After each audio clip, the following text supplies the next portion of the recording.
I've been friends with Mike since college, but it's been a few years since we last spoke. I was going through some old photos on my phone and stumbled upon a picture of the two of us from our senior year. It was taken at a Starbucks in downtown Manhattan on a Friday afternoon, October 21st, 2016, at exactly 4:47 p.m. Mike is standing next to me, flashing his signature charming smiles. We were both sipping on lattes and talking about our plans after graduation. I remember it like it was yesterday. Mike had always been charismatic and confident, but there was something about that day that felt off. Now, I'm not so sure what to think. A few weeks ago, I received a mysterious package in the mail with no return address. Inside, I found a stack of old bank statements from my best friend, Sarah, who passed away a year ago. It was her identity Mike had taken on, and it seemed he'd been using her social security number to open credit cards and loans. The police told me they couldn't do much without more evidence. But something about this doesn't add up.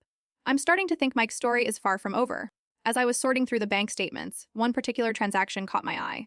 A Walmart receipt from a store in Queens, dated November 12, 2017, showed that someone had purchased a 200-phone accessory package using Sarah's credit card. But what really stood out was the timestamp 8:45 p.m. I distinctly remembered talking to Mike on the phone around that time, and he mentioned grabbing dinner at a nearby restaurant. He never mentioned buying anything at Walmart, and our conversation had been brief. I recalled wondering why he'd been so evasive about his evening plans. Now, I was starting to feel a creeping sense of unease. I pulled out my phone and scrolled through our conversation history from that night. Mike's messages had been brief and cryptic, but one text in particular stood out. "Hey, just got some new gear for my phone." I remembered thinking nothing of it at the time, but now it seemed like a strange, casual mention. I started going through my phone's call log and noticed that Mike had been calling my best friend Sarah's mom on a regular basis. The calls were usually brief, lasting only a few minutes. I pulled up the records for our college years and saw that Mike had been listed as a contact for Sarah's study group, but he had never attended any of their meetings or events. I checked the university's alumni database and found that Mike had graduated a year after Sarah, but his transcript showed an incomplete course load during the same semester she had taken off to recover from an illness. I started keeping a list of all the inconsistencies I found. A few days ago, I received a package in the mail with no return address. Inside, I found a set of old credit card statements for Sarah's accounts, but the dates didn't match up with the ones on her mom's records. The police told me they couldn't do much without more evidence, but something about this didn't add up. I decided to pay a visit to the Starbucks, where we had taken that photo together. I walked in and asked the manager if she remembered Mike or any other person matching his description. She nodded and said he used to come in regularly around 14:47 p.m. on Fridays. I asked her if she could pull up the security footage for October 21st, 2016. After a few minutes of fiddling with the computer, she handed me a DVD with a cryptic message scrawled on the label, Project Phoenix. I couldn't shake the feeling that Mike was involved in something much bigger than I initially thought. I made a mental note to investigate further.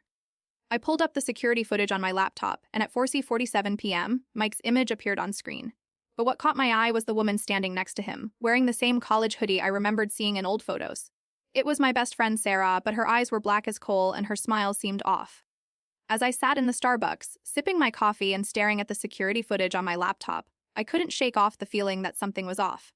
And then it hit me, the woman standing next to Mike, wearing the same college hoodie I remembered seeing in old photos, was not Sarah. It was someone else, someone who looked uncannily like her. I zoomed in on the image, and my heart sank as I saw the distinctive tattoo on her left ankle, a tattoo that Sarah had gotten on our spring break trip to Cancun our junior year. But it wasn't just the tattoo that gave it away. It was the way she smiled, the way she leaned into Mike's shoulder. It was a familiarity that I couldn't quite place. And then it clicked. The Walmart receipt from November 12, 2017, showed someone purchasing a 200-phone accessory package using Sarah's credit card. But what really stood out was stamp 8:45 p.m. I remember talking to Mike on the phone around that time, and he mentioned grabbing dinner at a nearby restaurant. He never mentioned buying anything at Walmart, and our conversation had been brief. Now, I realized that he must have been with her, the woman from the security footage, the one who looked like Sarah. I walked into the police station, still shaking from the revelation on the security footage. The officer I spoke with, a kind woman named Rachel, listened attentively as I recounted my discovery. She assured me that Mike would face charges for identity theft and credit card fraud, among others. As I left the station, I couldn't help but think about Sarah's mom, who had been searching for answers for so long. I made a mental note to reach out to her and let her know that justice was finally being served. The next few weeks were a blur of court dates and witness testimony, but ultimately, Mike was convicted and sentenced to 3 years in prison. As I watched him being led away in handcuffs, I felt a sense of closure, not just for Sarah's family, but also for myself. I had learned that even the most complex cases could be solved with persistence and determination. I'm Emily, a 28-year-old history buff who's always been fascinated by the stories behind my family's old trinkets. My husband Alex is always teasing me about my treasure trove of weird souvenirs, but he loves the way I curate them in our living room. Our friends at work have even started calling me the museum curator of our social circle. Last week, I was rummaging through a vintage thrift store on 33rd Street, digging for more interesting additions to my collection, when I stumbled upon an antique brooch with an unusual symbol etched onto its back. The store owner, Mrs. Patel, assured me it was just a quirky old trinket from the 1800s. But something about the symbol made me feel like I'd seen it before. I bought the brooch anyway, thinking it might spark some new ideas for my history blog. But now that I'm looking closer, I realize it's not just any old symbol. I'm still holding the antique brooch and I've been staring at it for 10 minutes, trying to make sense of the symbol etched onto its back. It's a small, the intricate design that looks almost like a cross between a snake eating its own tail and an ancient rune. The more I study it, the more it feels familiar, but not in a good way. It's like I've seen this symbol before, but I can't quite put my finger on where or when. I'm starting to get a little creeped out, and Alex walks into the room, asks me what's wrong, and I show him the brooch. He takes one look and raises an eyebrow. "Where did you get this?" he asks, his tone neutral but slightly too interested. I tell him the story about the thrift store, and he nods along, but I notice he's not asking any follow-up questions. Suddenly, I'm not sure if I trust my own memory or his reaction. I check the tag on the brooch. It says, "Estate of Mrs. Emily Wilson," and has a small sticker from Rags to Riches Vintage on the back. I bought this in a store, but what if it's not really vintage? What if someone's been playing a prank on me? I've been staring at the antique brooch for hours, trying to make sense of the symbol etched onto its back. It's starting to feel like an obsession, and I'm not sure why. The more I look at it, the more I'm convinced that I've seen this symbol before, but where? I've been researching the history of the brooch, and I found that it was made by a local artisan who was known for his intricate designs. But what if this symbol is more than just a design? What if it's a message? I started keeping a list of all the places I've seen similar symbols, an old book in the library, a mural on a building downtown, a tattoo on a stranger's arm at a coffee shop. I also started paying closer attention to the people around me, wondering if anyone else has noticed anything unusual. My husband, Alex, seems just as baffled as I am, but he's been acting strange, always glancing over his shoulder when we're out in public. Last night, I overheard him talking on the phone, mentioning a project, and the founder. He quickly hung up when I walked into the room, but it sounded like he was talking about something big. I've also started to notice that our neighbors have been acting suspiciously. They're always arguing with each other, and I saw one of them sneaking out of the house at midnight. I tried to talk to them about it, but they just brushed me off. I'm starting to feel like I'm losing my mind. I've been digging into the history of our city, trying to find any connection between the brooch and the mysterious founder. I found an old newspaper article from 1850 that mentions a man named Elias Wilson, who founded a local business that still exists today. But what really caught my attention was a small note at the bottom of the article, E.W. died suddenly under mysterious circumstances. Suddenly, I remembered a name on the brooch's tag, Emily Wilson. Could it be a coincidence?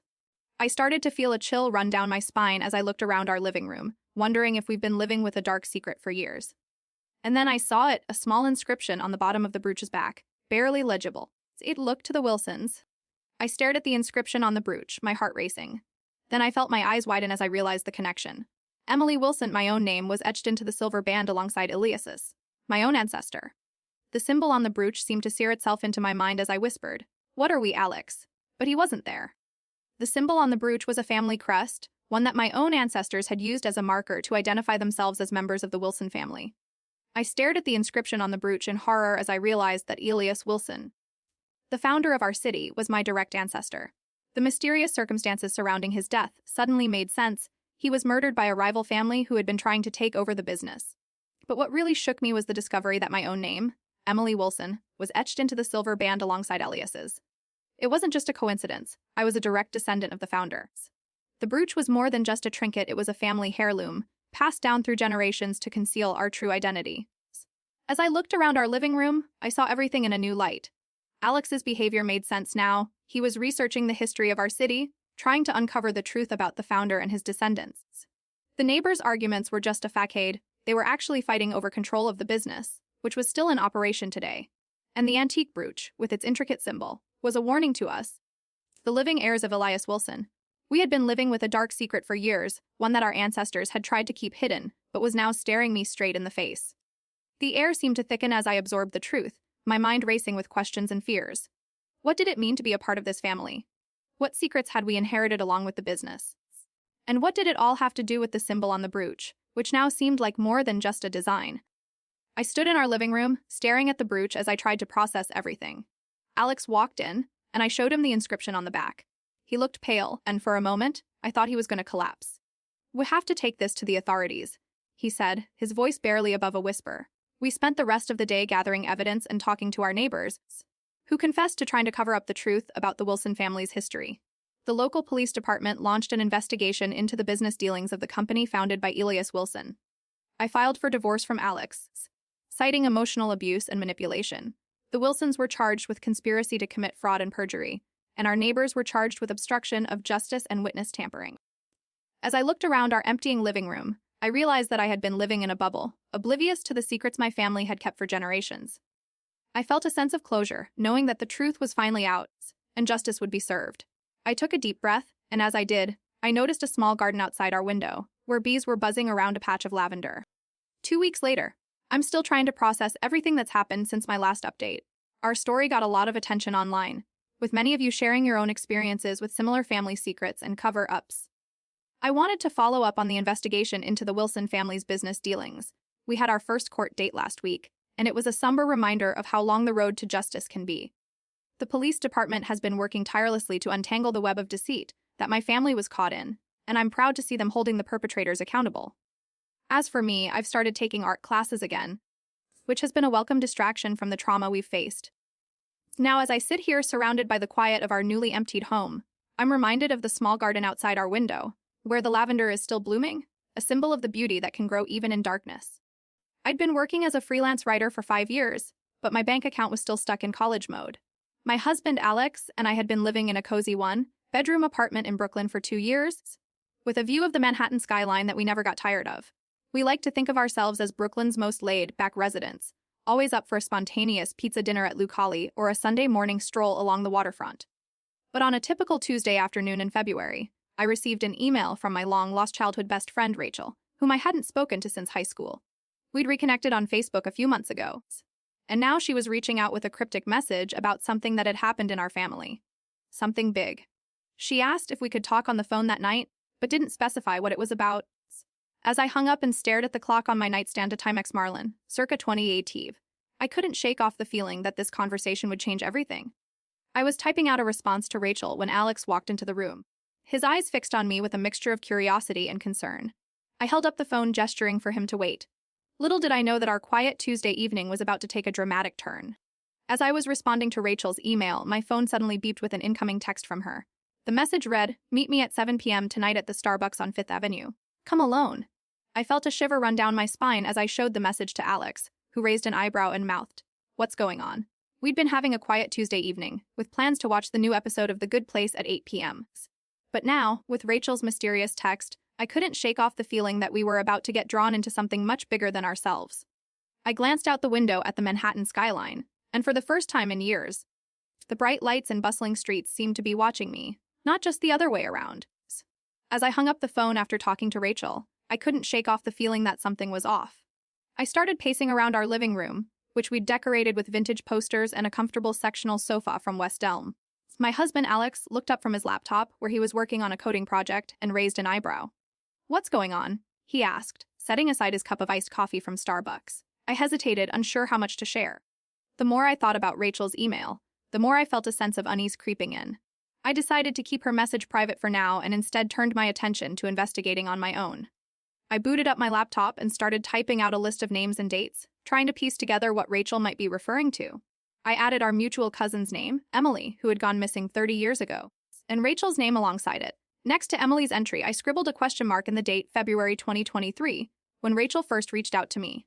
As I scrolled through old news articles about Emily's disappearance, a phrase caught my eye, investigation led by Detective Jameson. I didn't remember hearing that name before. I made a mental note to look into it further. My eyes widened as I realized that Rachel might have been secretly investigating the case all along. I started making phone calls to old family friends and acquaintances, trying to gather more information about Emily's disappearance. One conversation with an aunt stood out. She mentioned that Emily's parents had received a cryptic letter shortly after her disappearance, with a single sentence that read, "Look for the truth in the shadows." I didn't know what to make of it, but it sent a shiver down my spine. I spent the rest of the evening researching online, scouring public records and social media for any mention of Detective Jameson or the case. As the hours passed, my unease turned into full-blown anxiety. Something was off about Rachel's email, and I couldn't shake the feeling that we were being pulled into a mystery much bigger than ourselves. The clock on our wall read 11:45 p.m. when I finally put down my phone and took a deep breath. I looked over at Alex, who was still working on his laptop, and wondered if I should share my findings with him. But something about Rachel's message made me feel like I needed to keep this secret for now. I started keeping a list of everything I'd uncovered so far, from the cryptic letter to the suspicious detective. Little did I know that this was only the beginning of a journey that would change our lives forever. I stared at the old Polaroid of Emily and me from 1993. Her eyes seemed to be looking right through me. But it was what was behind her that made my blood run cold, the faint image of a figure in the distance, partially obscured by a tree branch, with an unmistakable resemblance to Detective Jameson from 30 years ago. As I stared at the old Polaroid of Emily and me from 1993, the faint image behind her suddenly made sense. The figure partially obscured by the tree branch was Detective Jameson. But it wasn't just that, it was the exact same outfit he wore in an old news article I'd found earlier. The same worn denim jacket with a faded badge, the same scuffed-up boots. I felt a chill run down my spine as I realized that Emily's parents had been trying to tell me something all along. The cryptic letters, the mysterious phone calls, it was all about Detective Jameson's involvement in Emily's disappearance. And then it hit me, Rachel wasn't just investigating the case, she was working with Emily's parents to expose the truths. I remembered the conversation with my aunt, how she'd mentioned that Detective Jameson had a reputation for being ruthless on the force. It all made sense now, the way he'd appeared in the Polaroid, the way he'd been mentioned in the news article. I felt a wave of sadness wash over me as I realized that Emily's parents had been keeping this secret for so long, and that Rachel had been trying to help them bring justice to their daughter. I thought back to my conversation with Rachel, how she'd seemed so hesitant to discuss the case. It was because she knew the truth, and she was scared of what might happen if it came out. I felt a sense of resolve wash over me as I realized that I had to keep going, to uncover the rest of the story and bring Detective Jameson to justice. The image on the Polaroid seemed to shift, and for a moment, I saw Emily's face, her eyes looking right through me with a mix of sadness and determination. I stood in the empty living room, surrounded by the silence of the early morning hours. The Polaroid of Emily and me from 1993 still clutched in my hand. I felt a sense of calm wash over me as I realized that justice was finally served. Detective Jameson's reputation had been ruined, and his involvement in Emily's disappearance was finally exposed to the world. Rachel, who had been secretly working with Emily's parents to uncover the truths, had given her life to bring about this moment. I thought back to our conversation, how she'd been hesitant to discuss the case, but had ultimately trusted me with the truth. I remembered the image on the Polaroid, how it seemed to shift and show Emily's face, her eyes looking right through me with a mix of sadness and determination. I felt a sense of pride and sadness as I realized that Emily's parents had finally found closure, and that justice had been served. As I looked out the window at the Manhattan skyline, I knew that our lives would never be the same, but that we had emerged from this journey with a newfound appreciation for the truth and a deeper understanding of ourselves. I've been working as a private investigator for 5 years, but tracking down my former business partner, Victor, has become a full-time job. He's wanted in 5 different countries for money laundering, and I'm the only one who knows where he is. We met at his hideout on a Caribbean island, a rundown villa in the hills overlooking the sea. I had to take a 20-year-old Honda Civic rental from the airport to get here, and the GPS kept dropping signal. Victor was waiting for me on the veranda, sipping a pina colada and looking like he hadn't aged since our last meeting 5 years ago. His eyes locked onto mine, and I knew we were far from done. The villa was a mess of broken appliances and dusty antiques, but Victor's office was spotless, with a single chair in front of a sleek iMac. He didn't even ask me what I wanted, he just sat down and started typing away on his laptop. I should have known better than to trust him with any technology that didn't come with a kill switch. As I sat down in the chair opposite Victor's office, he smiled and said, "So what do you want?" But before I could respond, my eyes landed on his laptop screen. He was browsing my email account on his iMac, which shouldn't have been possible given the kill switch on my phone. I tried to play it cool, but my heart started racing as I watched him scroll through my inbox. My eyes darted to the calendar on the wall behind him, and I noticed that he'd marked down our meeting for 10:45 a.m. exactly 17 minutes after my rental car's GPS had dropped signal at 10:28 a.m. That was just enough time for him to— I pushed the thought aside. But Victor's next word sealed it. You really need to update your password. As I sat in the chair opposite Victor's office, my eyes landed on his laptop screen. He was browsing my email account on his iMac, which shouldn't have been possible given the kill switch on my phone. I tried to play it cool, but my heart started racing as I watched him scroll through my inbox. The date and time stamp on the email he was reading was from last Tuesday, and I had deleted that particular message hours ago. I remember distinctly hitting the delete button at 9:47 a.m., but Victor's laptop screen said it was opened at 10:28 a.m. That was just enough time for him to... I pushed the thought aside, but Victor's next words sealed it. You really need to update your password. I started keeping a list of every detail that didn't add up. I made a note of the exact brand and model of his iMac, a 2015 MacBook Pro with a 1 TB hard drive. I recalled that I had never seen him use a Mac before, only my old Windows laptop when we worked together. The calendar on the wall behind him showed our meeting marked down for 10:05 a.m., exactly 17 minutes after his laptop had dropped signal. I remembered distinctly seeing the villa's Wi-Fi network listed on my phone at 10:40 a.m., but Victor's iMac was using a different network altogether, one that didn't exist in the villa's router settings. As I sat there, trying to process everything, Victor got up and walked over to the bookshelf in his office. He pulled out a thick binder filled with printouts of my bank statements and utility bills. My eyes widened as I saw that he had marked down every single transaction, including the ones I thought I had hidden from him. The date on the top page was from 6 months ago, around the time I started noticing discrepancies in our company's finances. I decided to investigate further and started asking Victor questions about his laptop and the Wi-Fi network. He seemed evasive and kept glancing at his watch, like he was waiting for something or someone to arrive. As I stared at Victor's iMac screen, I saw my deleted email reappear.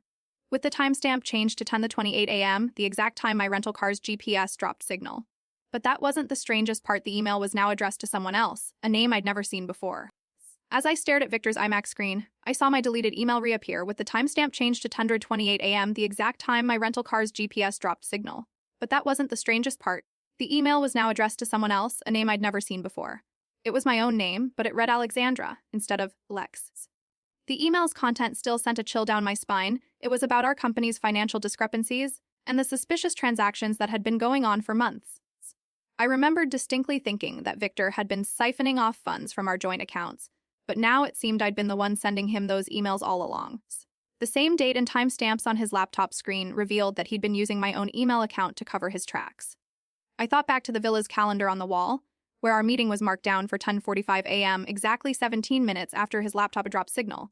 It wasn't a coincidence, it was a setup. The exact brand and model of his iMac, a 2015 MacBook Pro with a 1 TB hard drive, was a detail I'd written down in my notes, and now it made sense. He must have used my email account to send those suspicious messages to himself, making it look like I was the one involved in the money laundering. The room began to spin as I realized the truth. Victor wasn't just hiding from the authorities, he was hiding from me. I left the villa with Victor's laptop and all the evidence I needed to bring him down. I returned to my rental car, a 20-year-old Honda Civic that had seen better days, and drove back to the airport. The GPS worked this time, and I followed it to the nearest police station. I handed over the laptop to the officers, who took me to a secure room to question Victor's accomplice, who had been waiting for him at the villa. It turned out that the accomplice was an old business partner of Victor's, one who had been involved in the money laundering scheme. The officers took Victor away, and I was finally able to breathe a sigh of relief. As I walked out of the police station, I felt the warm Caribbean sun on my skin, and I knew that justice had been served. I made a mental note to update my password, but more importantly, I knew that I had closed a chapter in my life. The sound of the waves crashing against the shore was all I could hear, and it brought me peace. I'm a freelance photographer based in Los Angeles, and I've been shooting events for the past 5 years. My wife, Rachel, is a makeup artist, and she's worked with me on most of my gigs. We met at a mutual friend's wedding. Our friend Alex was the groom. I remember Rachel walked into the dressing room, and I was immediately drawn to her confidence behind the mirror. She was applying a perfect cat eye to a nervous-looking bride. We bonded over our shared love of art and music. After the wedding, we started dating, and the rest is history. We've been married for 3 years now, and we've been working together nonstop. My latest gig was a corporate event at the Four Seasons in downtown LA. Rachel did the makeup for all the clients, and I shot the event photos. It was a huge success, and we both earned a nice payday. But it wasn't until yesterday, when Alex posted an old family photo online, that things took a weird turn. The photo was taken in 1995, and it showed a young woman with piercing green eyes and long, curly brown hair. She looked eerily familiar. I asked Rachel if she knew who it was, but she just shook her head. "Maybe it's a cousin or something," she said. But as I looked closer at the photo, I started to feel a shiver run down my spine. There was something about that woman's expression, something that didn't quite add up. As I was browsing through Alex's post, Rachel walked into the living room, where I was sitting on our couch, laptop open in front of me. She noticed my expression and asked what was wrong. I hesitated for a moment before showing her the photo. At first, she just shrugged it off, saying she had no idea who it was. But then she leaned in closer to take a look, and I could see her eyes widening slightly. It was as if she was trying to place the woman's face. I felt a tiny spark of unease ignite within me. Rachel's phone rang and she excused herself to answer it. As she stepped away, I noticed the brand new coffee table book about LA street art that I had given her for our anniversary, now open to the page with a review of our favorite art gallery in Silver Lake. The coincidence made my skin prickle. I glanced back at Rachel, who was still on the phone, but now her voice had taken on a slightly guarded tone. As I sat on our couch, laptop open in front of me, Rachel walked into the living room, where I was staring at the photo of the mysterious woman. At first, she just shrugged it off, saying she had no idea who it was. But then she leaned in closer to take a look, and I could see her eyes widening slightly. It was as if she was trying to place the woman's face. I felt a tiny spark of unease ignite within me. I asked Rachel to help me try to remember where we might have seen this woman before. We both racked our brains, but neither of us could come up with anything. Rachel said maybe it was just someone she had met online or in a coffee shop. But the more I looked at the photo, the more I felt like I was staring at someone who seemed familiar. I started keeping a list of all the questions I wanted to ask Rachel about this woman. What did she look like when we first met? Had Rachel ever mentioned her family or where they were from? I had a nagging feeling that something wasn't quite right. As I jotted down my notes, I glanced over at Rachel, who was now sitting on the armchair across from me, staring at the photo. She seemed lost in thought, and I could sense her tension building up. I asked her again if she knew anything about this woman, and this time her response was hesitant. I don't know, she said slowly. Maybe it's someone from my past? The way she said it sent a shiver down my spine. What did she mean by my past? I pressed her for more information, but she just shook her head. I'll tell you everything, okay? She said softly. I started to feel like I was walking on eggshells around Rachel. Every time I brought up this topic, she seemed to retreat further into herself. But I couldn't shake the feeling that something big was going on here. I decided to dig deeper and started making a list of all the things I needed to investigate further. I scrolled through the gallery's online archives and stumbled upon a photo from 2010. Rachel's identical smile. The same green eyes and those curls were all there, but her name was Eva. And the caption read, "Portrait of Eva, a model from Eastern Europe taken by yours truly." As I stared at the 2010 gallery photo, my mind reeled with the revelation. Rachel's identical smile, those piercing green eyes and long, curly brown hair, it was all there. But her name was Eva. And the caption read, "Portrait of Eva, a model from Eastern Europe, taken by yours truly." I felt a wave of nausea wash over me as I remembered the countless times Rachel had talked about her love of art and music, her passion for LA's street scene, and her hobby of modeling on the side. I recalled the way she would spend hours in front of the mirror, perfecting her cat eye makeup just like the bride at Alex's wedding. It was all a lie. Rachel was Eva, a model from Eastern Europe who had assumed someone else's identity to start over in the US. The coffee table book about LA street art that I had given her for our anniversary, now open to the page with a review of our favorite gallery in Silver Lake, made sense. It was her old stomping ground, where she used to model. The coincidence of the photo now open on that specific page was no coincidence at all. Rachel's guarded tone on the phone when Alex posted the family photo online made sense too. She was trying to protect her secrets. I felt a cold dread creeping up my spine as I realized how much of our life together had been a fabrication. The brand new book, the way she would spend hours perfecting her makeup. The countless times she talked about her love of art, it was all part of her cover. I couldn't help but wonder what else she had lied about. As I sat on the couch, holding the laptop open to the gallery photo of Rachel Eva, I felt a mix of emotions: shock, anger, sadness, but also a sense of closure. I realized that I had been so caught up in our life together, our love, and our business that I had ignored the red flags. But now, with this truth staring me in the face, I knew I couldn't stay with her. I took a deep breath and decided to end it. We filed for divorce, citing irreconcilable differences. The judge granted it quickly, and we were able to move forward. Rachel Eva was charged with perjury, forgery, and fraud for lying about her identity and past. As the dust settled, I reflected on what I had learned. I realized that my love for Rachel Eva had blinded me to the truth, and I vowed to be more discerning in the future. With the divorce finalized, I started rebuilding our life together as a photography business minus Rachel Eva. It was a painful but necessary step towards healing and growth.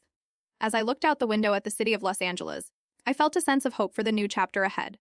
I've been living in the suburbs of Portland for 5 years, ever since my fiancé Alex and I got engaged. We chose the apartment we're renting from the Wilsons, a retired couple in their 60s who own a small convenience store down the street, because it had a bright kitchen with a 20-year-old Viking stove and an enormous backyard for our future dog. The Wilsons were kind enough to throw us a welcome to the neighborhood barbecue last summer, where Alex's family met mine for the first time. It was a nice evening, with the sun setting over the trees and the smell of grilled burgers filling the air. But what I didn't know at the time was that the Wilsons were in deep financial trouble. They'd been struggling to keep their convenience store afloat, And Alex's business partner, my ex-friend Ryan, had been secretly manipulating their accounts to cover his own losses. He's since been replaced by new investors who are now suing him for breach of contract and just won $22 million in damages. I'm still trying to process how all this affects me, but one thing's for sure. My quiet life in the suburbs is about to get a whole lot more complicated. I was sipping my morning coffee in the kitchen, staring at the Viking stove that Alex and I had loved so much when we first moved in, when I noticed something strange. A package had been delivered while we were out walking the dog the previous day. The return address was a small, local moving company called Portland Pro Movers that I'd never heard of before. I assumed it was just a misdelivery, but when I opened the box, I found a handwritten receipt from a furniture store in downtown Portland, Furniture Frenzy, on the corner of SW 5th and Main for a couch that I didn't recognize. The receipt was dated last Thursday at 3:45 p.m. I had no memory of buying a new couch or hiring a moving company, and I certainly hadn't been to Furniture Frenzy in years. A chill ran down my spine as I wondered if someone had been in our apartment while we were away. I stared at the receipt from Furniture Frenzy, trying to place the couch it was for. I had no memory of buying it, and certainly hadn't been to that store in years. A chill ran down my spine as I wondered if someone had been in our apartment while we were away. I started keeping a list of every discrepancy I found, hoping to piece together what was happening. The first entry was the receipt, dated last Thursday at 3:45 p.m. I went through our bank statements and saw that there was an unusual withdrawal of first $200 on the same day. It was from my own account, but I had no memory of writing a check or making an online payment. I decided to investigate further and called the Wilsons to ask if they knew anything about the couch. They seemed surprised when I mentioned it, but Mrs. Wilson told me that she had indeed been in touch with a furniture company about buying a new couch for their living room. However, she assured me that she had not purchased any furniture from Furniture Frenzy. I thanked her and hung up, adding another entry to my list. Mrs. Wilson denies knowledge of couch purchase. As I sat at the kitchen table, surrounded by coffee cups and bank statements, I noticed something strange on the Viking stove. A small piece of paper was stuck between the burners, and it looked like a receipt from a coffee shop.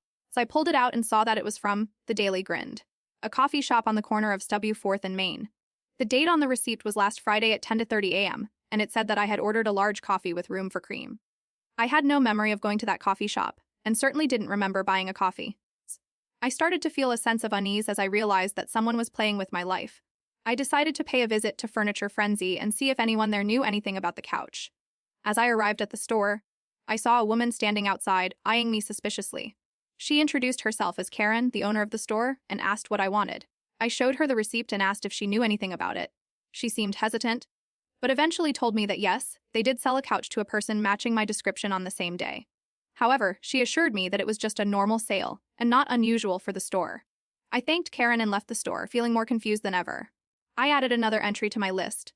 Furniture Frenzy employee confirms couch purchase, but seems evasive.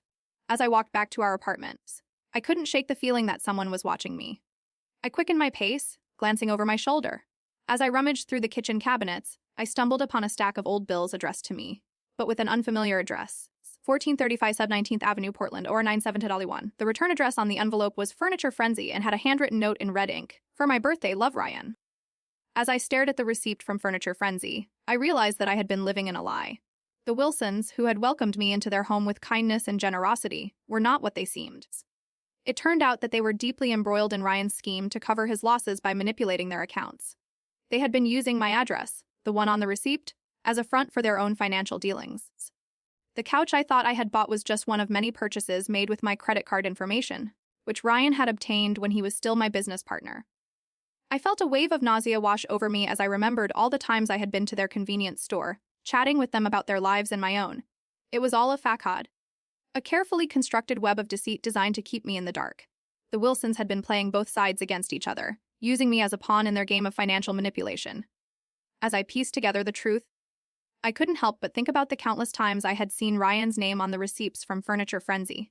He had been the one buying the couches, using my credit card information to cover his own tracks.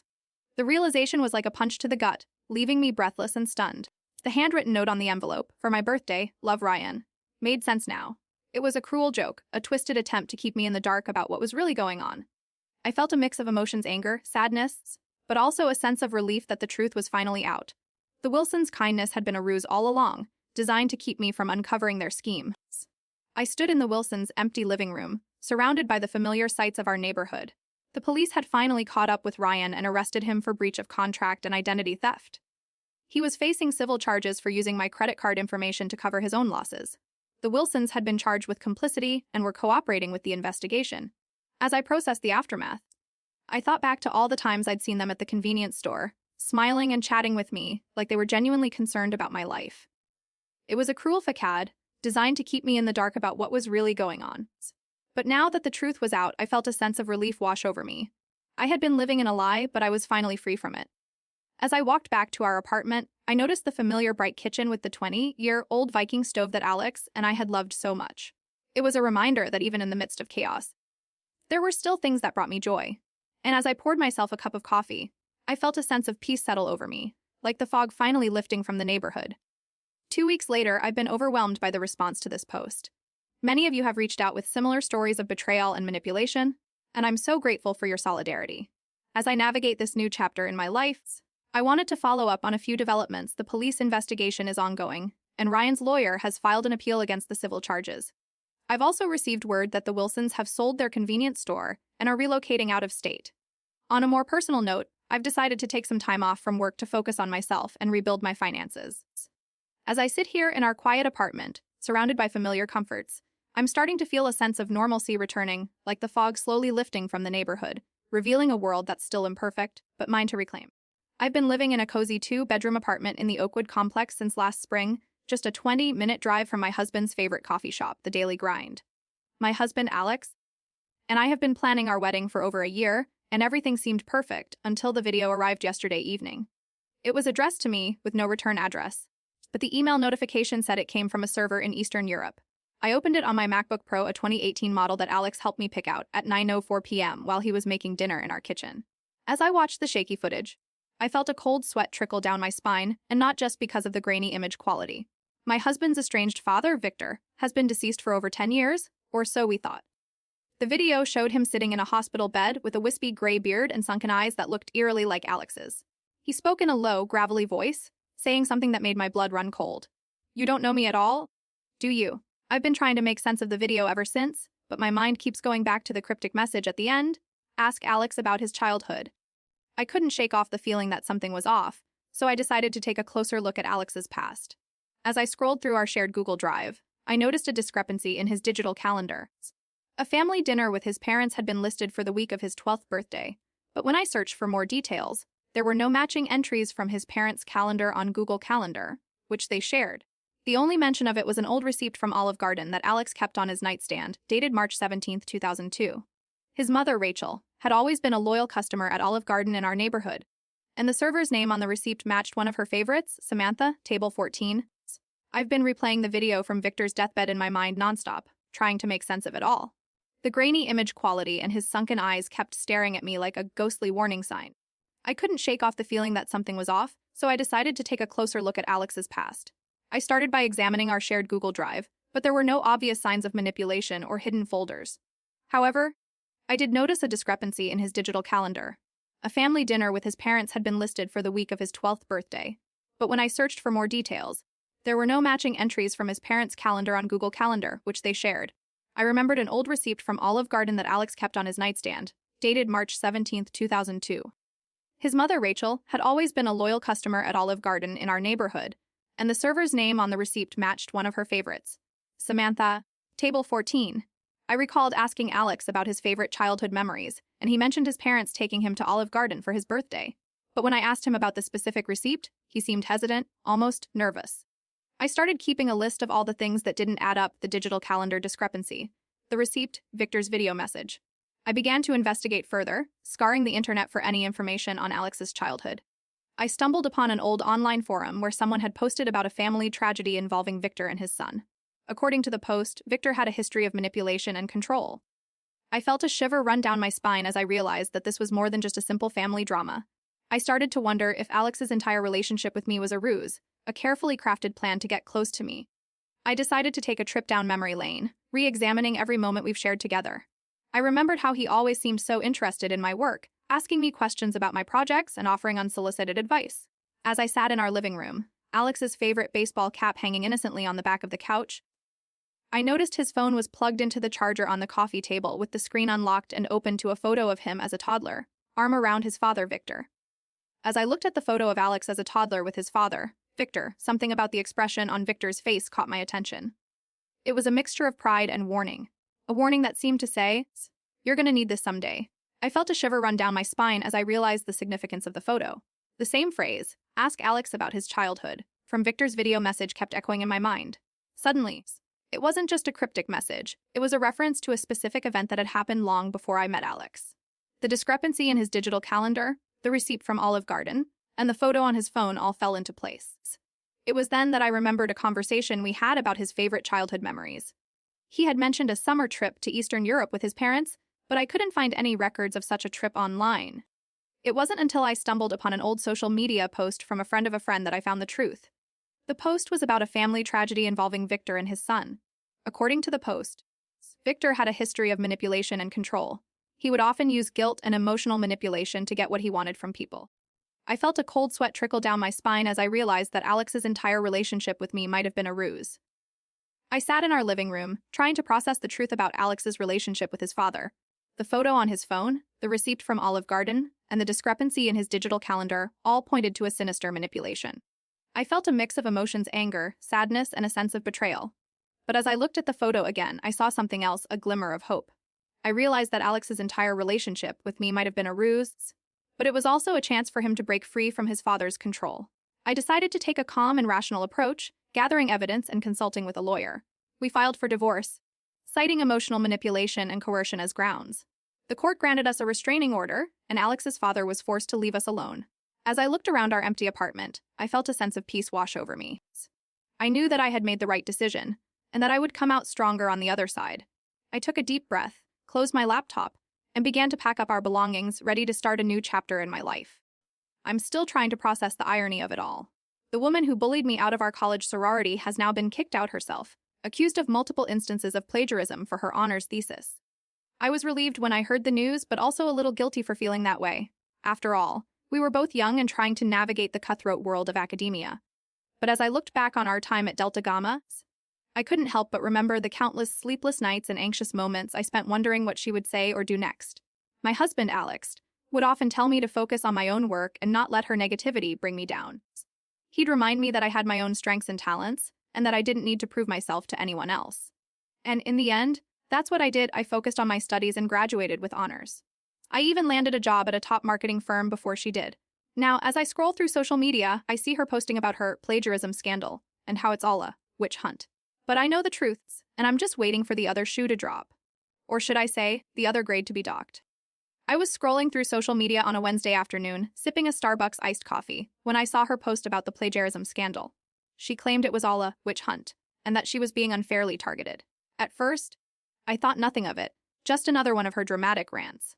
But as I kept scrolling, I noticed a comment from a friend of mine, Rachel, who had been a classmate of hers in our graduate program. Rachel mentioned something about a suspicious assignment that had been turned in by her and how the professor had been acting strange. I remembered that assignment. It was the one where she had submitted a paper with a similar title to one I had written years ago. I recalled feeling uneasy about it at the time, but I had brushed it off as paranoia. Now, it seemed, I wasn't so paranoid after all. The memory of that assignment had been nagging at me for weeks, and now Rachel's comment was bringing it back up.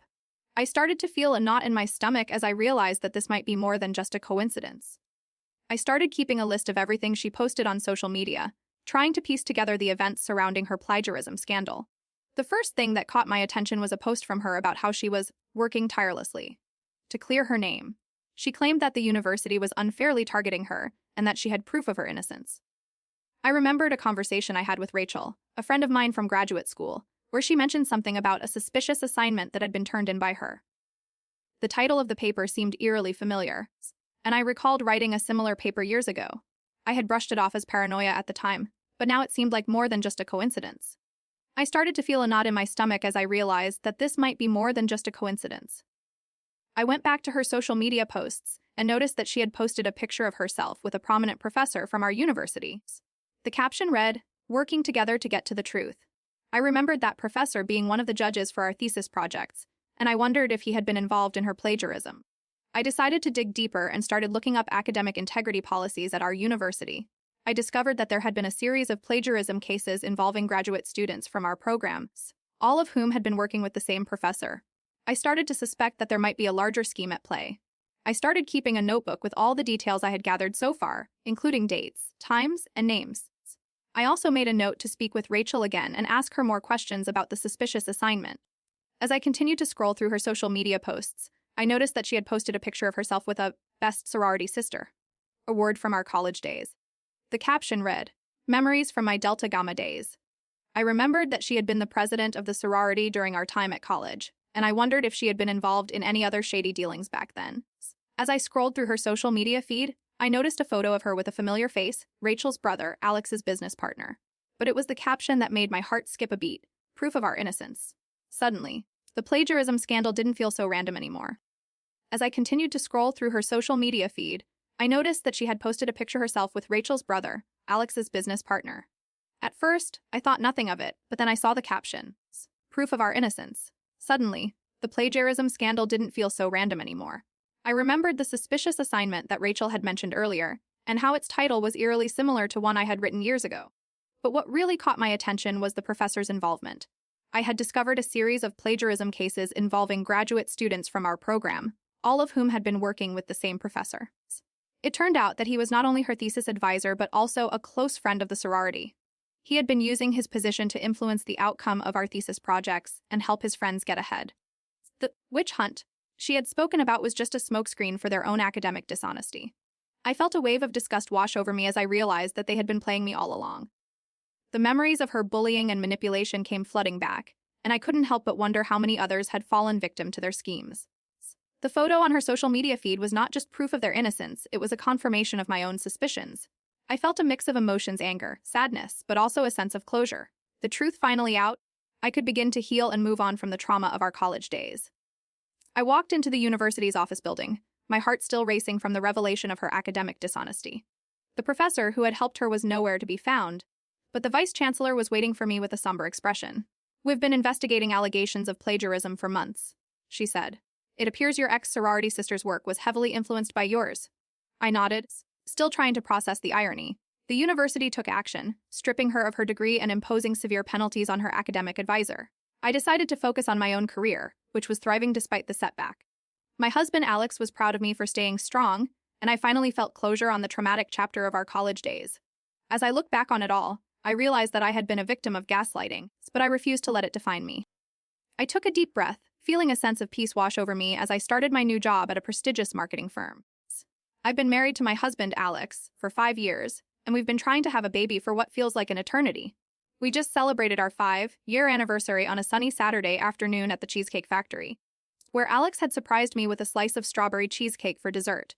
It's a ritual we started when we first moved in together. Every 5 years, he takes me to the same table by the window and orders a slice of my favorite dessert. Our last anniversary was a little bittersweet because we'd been trying to start a family for over a year, but I just had a miscarriage in January. Alex had been really supportive, but I could tell it was weighing on him too.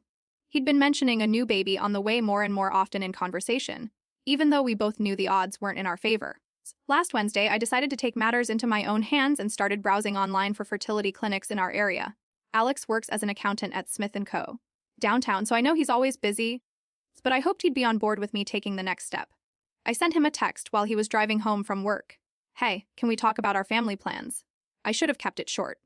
I sent the text to Alex while he was driving home from work, and I knew he'd get it as soon as he walked in the door. He usually parks his 2015 BMW X5 in our driveway and takes a few minutes to unwind before dinner. But tonight, I noticed something was off. When I walked into the kitchen, I saw him standing by the counter, staring at his phone. He looked distracted. His phone was still on the counter from when he got home, and I could see that my text was still on the screen. The clock on our microwave read 6:43 p.m., exactly 17 minutes after he'd told me he'd be home from work. I felt a slight flutter in my chest as I wondered if something was wrong, but I pushed it aside, thinking maybe he was just dealing with a work crisis. I poured myself a glass of water and approached him quietly, not wanting to startle him. "Hey, what's going on?" I asked, trying to keep my tone light. Alex looked up at me, but his eyes didn't quite meet mine. They seemed to be looking right through me. I couldn't shake the feeling that something was off after our anniversary dinner. When I asked Alex what was wrong, he seemed distracted and avoided eye contact. I decided to investigate further. I started keeping a list of any unusual occurrences or changes in our routines. The first entry was the strange look on his face when I asked him about our family plans. The second was the fact that our anniversary dinner had been a little off. He hadn't even looked at me during dessert. The next day, I noticed that the Cheesecake Factory receipt from our anniversary dinner was missing from the counter.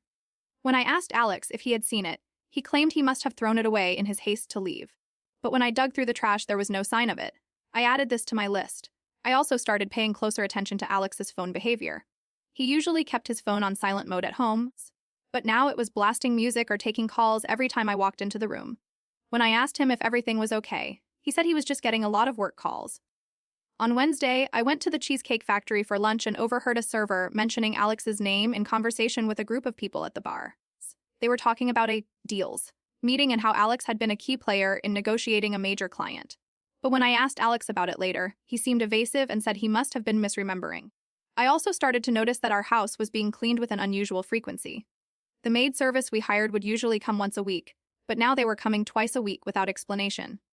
And every time they left, I would catch a whiff of a certain perfume in the air, one that Alex's mistress used. One evening, as I was getting ready for bed, I stumbled upon a suspicious email on Alex's phone. It was from an unknown sender and read, "The car is ready when you are." I had no idea what it meant, but it sent a shiver down my spine. I decided to do some digging and started searching online for any information about Alex's work or personal life.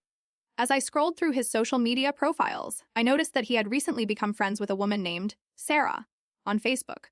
When I looked up her profile, I saw that she was a real estate agent at a local firm.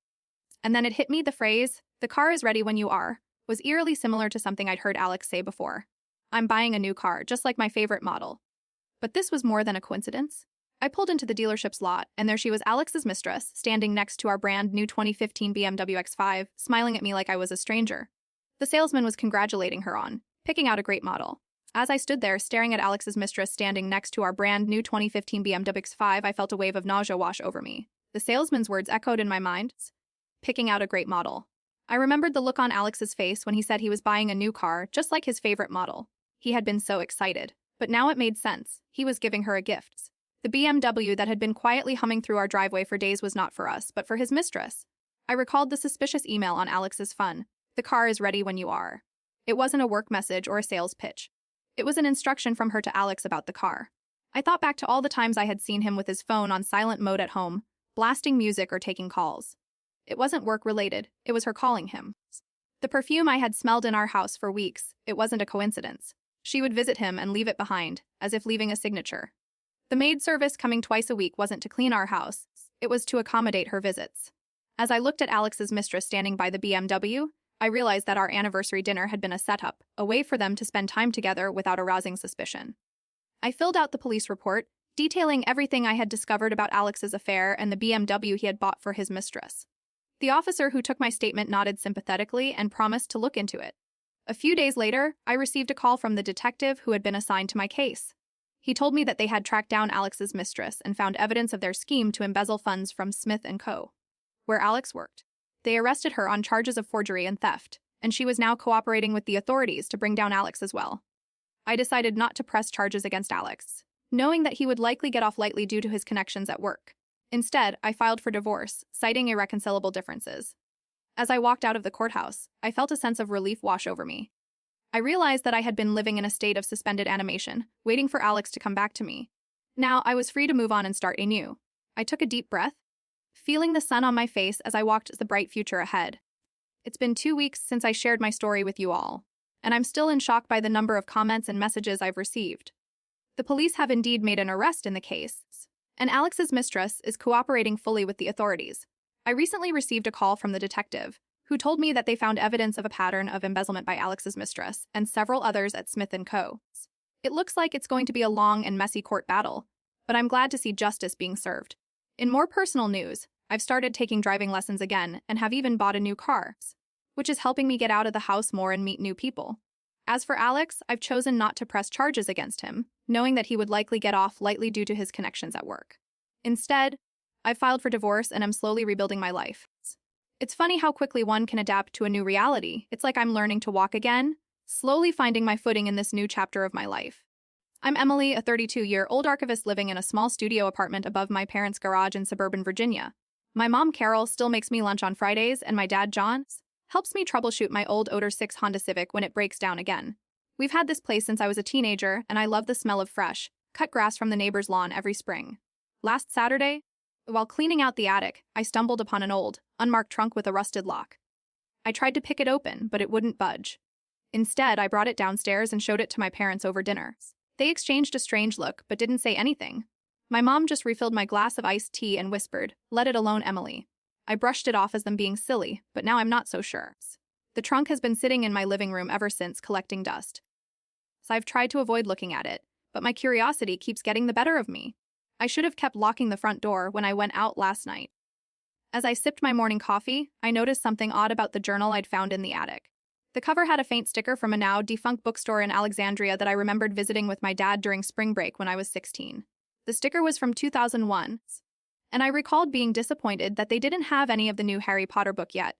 I turned the page to a section filled with cryptic notes and doodles. One entry mentioned a meeting with a contact at a diner called Pete's Diner in Arlington, Virginia on a Thursday at 20:47 p.m. in 1943. The handwriting looked like it belonged to someone from that era, but the date and time were too specific to be just a random reference. I felt a shiver run down my spine as I realized this could be more than just an old journal. It could be a piece of history.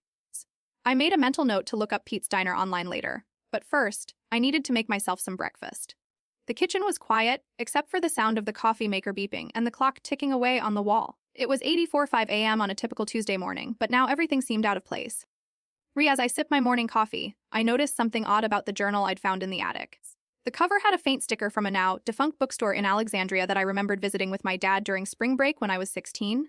The sticker was from 2001, and I recalled being disappointed that they didn't have any of the new Harry Potter book yet. I turned the page to a section filled with cryptic notes and doodles. One entry mentioned a meeting with a contact at a diner called Pete's Diner in Arlington, Virginia on a Thursday at 20:47 p.m. in 1943. The handwriting looked like it belonged to someone from that era, but the date and time were too specific to be just a random reference. I felt a shiver run down my spine as I realized this could be more than just an old journal. It could be a piece of history. I made a mental note to look up Pete's Diner online later, but first, I needed to make myself some breakfast. The kitchen was quiet, except for the sound of the coffee maker beeping and the clock ticking away on the wall. It was 8:45 a.m. on a typical Tuesday morning, but now everything seemed out of place. I noticed that my mom's favorite apron was hanging from the hook, but it wasn't the one she usually wore. The one she liked to wear was the floral one with the tear in the corner. This one had a faint scent of lavender that didn't belong to my mom. I started to feel a sense of unease. As I poured myself a bowl of cereal, I glanced at the journal again. A page had been torn out, but the edge was rough, like it hadn't been done with care. I turned the pages again, and this time, I noticed that the entries were not just random notes, they seemed to be a code. I started keeping a list of the dates and times mentioned in the journal, hoping to find a pattern. I looked up Pete's Diner online, and it turned out to be a real place, but it had closed down decades ago. I felt a surge of excitement mixed with trepidation. As I pored over the journal, I noticed a strange symbol in the margin of one page, a stylized P made from tiny, interconnected gears. It looked eerily familiar, but I couldn't quite place it. I turned to show my mom, but she wasn't there. As I continued to study the journal, I couldn't shake the feeling that something was off about the code. The dates and times mentioned in the entries seemed to be pointing to a specific location. I decided to look up Pete's Diner again. But this time, I also searched for any mentions of a symbol similar to the one I had found in the margin. After hours of scrolling through online forums and blogs, I finally stumbled upon a post from a collector who claimed to have found a similar symbol on an old notebook belonging to a World War II spy. The collector had written that the symbol was a cryptic message pointing to a secret meeting location. I felt a shiver run down my spine as I realized that the journal might be more than just a piece of history. It could be a key to unlocking a decades-old mystery. I quickly grabbed my laptop and drove to the diner's location, which was now a small antique shop. As I approached the shop, I noticed a small plaque on the door with the name, Pete, etched into it. But what caught my attention was the faint scent of lavender wafting from inside. It was the same scent that lingered on the apron in my kitchen. Suddenly, everything made sense. The torn page, the cryptic code, the symbol, it was all pointing to one person, my mom. I sat in the antique shop, surrounded by dusty relics and faint scents of lavender as I finally pieced together the truth. My mom, Carol, had been involved with the World War II spy, and the journal was her way of passing on secrets to me, her daughter. But why? I remembered the strange look she exchanged with my dad, John, that day in the attic. I recalled the torn page, the cryptic code, and the symbol, all pointing to a cover-up. The police arrived soon after, and they took her into custody for obstruction of justice and conspiracy to hide a historical artifact. As I watched, I felt a mix of emotions: anger at being kept in the dark, sadness for my mom's actions, but also a sense of closure. The authorities searched our home and found more evidence, including a hidden room in our attic with a makeshift safe. My dad, John, cooperated fully, and it turned out he had been an unwitting accomplice all these years. I've lived in this old Victorian house in Providence, Rhode Island, my whole life. My parents, Carol and John, still call it home, and I visit them every Sunday for dinner at 6:30 p.m. sharp. They always have a fresh loaf of bread from the nearby Olneyville, New York System bakery on the kitchen counter. My mom loves their hot dogs and often takes leftovers back to my dad's office at the Providence Journal. Last week, I helped my dad dig into an old trunk in the attic, which he claimed had been collecting dust since the 1950s. He's been researching our family history for months, and I suspect he wants to surprise me with a big revelation. As we dug through yellowed letters and faded photographs, I noticed a strange notation on one of the envelopes. August 1776 was scribbled in the corner. It seemed like a minor detail, but my dad's eyes lit up when he saw it. He whispered, "This is just the beginning." As I helped my dad sort through the old trunk's contents, I noticed that the envelope with the notation, August 1776, was addressed to my ancestor, Silas, but had a peculiar postmark. It was from the Providence Gazette office, a building just a block away from our current home. The date was indeed August 1776, but what caught my attention was that the envelope had been sealed with a strange wax stamp, unlike any I'd seen before. My dad seemed oblivious to my interest in the notation, but his eyes kept darting back to the envelope. He muttered something about needing to research further, and I suggested we take a break and grab some dinner at Olneyville, New York System's outdoor patio. As we walked out of the attic, I noticed that the temperature had dropped significantly, and a faint smell of smoke lingered in the air, like someone had recently extinguished a candle. The dimming sunlight highlighted the old house's creaky floorboards, making me feel a shiver run down my spine as I wondered what other secrets our family history might hold. As I continued to explore the old trunk's contents, I noticed that my dad seemed increasingly agitated, fidgeting with the envelope addressed to Silas. He kept glancing at me, as if ensuring I wasn't paying attention. I started to wonder if this was more than just a family history project. I decided to do some research on my own, starting with the Providence Gazette office that had stamped the envelope. According to my phone, it's now a coffee shop called Revival, but I remembered my dad mentioning that it used to be a newspaper office. I made a mental note to visit Revival and ask about their archives. The next day, I stopped by Revival and showed them the envelope. The barista, a bright smile on her face, examined it carefully before saying she didn't recognize the wax seal. She suggested I talk to their owner, a history buff named Rachel, who might know more. I scheduled an appointment with Rachel for later that week. While waiting for my appointment, I began to dig into the attic again, searching for any other clues. My mom's eyes widened as she saw me rummaging through the trunk's contents. "What are you looking for?" she asked, her tone a mix of curiosity and concern. I hesitated, unsure how much to share, but she pressed on. "You're not still thinking about that silly revolution business, are you?" Her words stung. I realized I'd been keeping my research to myself, and now felt like I was being defensive. The night before my appointment with Rachel, I started experiencing a strange, creeping feeling in the attic's creaky wooden floorboards. I heard whispers of old conversations, distant but distinct, as if the house itself was trying to tell me something. My imagination ran wild. I couldn't shake the sense that we were being watched. When I met with Rachel at Revival, she listened intently as I described the envelope and its wax seal. As I rummaged through the attic, a faint scent of gunpowder wafted from an old, dusty trunk. I pulled it out, and the wax seal on the envelope addressed to Silas cracked open, releasing a single, forgotten musket ball onto the floorboards. It rolled towards the attic's hidden compartment, where a faded sign read, "Washington's men keep out." As I stood in the attic, staring at the musket ball that had rolled out of the envelope's cracked wax seal, I felt a wave of dizziness wash over me. The faint scent of gunpowder still lingered in the air, and I could almost hear the whispers of old conversations echoing through the creaky wooden floorboards. My dad's words from earlier that week came flooding back.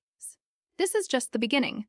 I realized now that he had been trying to hide something from me all along, not just the musket ball or the envelope, but the truth about our family's history. The notation on the envelope, August 1776, was no minor detail after all. It was a date that matched the Providence Gazette's postmark, and it was also the year my ancestor, Silas, had switched sides from the British to Washington's troops. I remembered the strange notation on one of the envelopes in the trunk, the same handwriting as the envelope with the musket ball. My dad's eyes had lit up when he saw that too. He had been researching our family history for months, but what he really wanted to know was how Silas had betrayed his own people. I thought back to the coffee shop Revival and the barista who had examined the envelope without recognizing the wax seal. Rachel, the owner, had been a history buff who might know more. I stood in the attic, the silence broken only by the faint hum of the old house's wooden beams. My dad's eyes met mine, and I saw a mix of guilt and relief etched on his face. "I'm sorry," he said, his voice barely above a whisper. "I was trying to protect you, but I realize now that I should have been honest from the start." The police arrived soon after, and my dad was charged with obstruction of justice for hiding our family's true history. As we sat in the living room, listening to the officers explain the charges, I felt a sense of calm wash over me. It was a small step towards closure, but it was a start. My mom, Carol, sat beside me, holding my hand tightly. We would rebuild our family's history together, with honesty and transparency guiding us. The old house still creaked and groaned, but its secrets were slowly unraveling. I'm Emily, a 27-year-old research assistant at the University of California, San Diego. My family's history of Alzheimer's disease has me convinced I'll be the next to fall victim. But my grandmother's diagnosis at 38 still haunts me.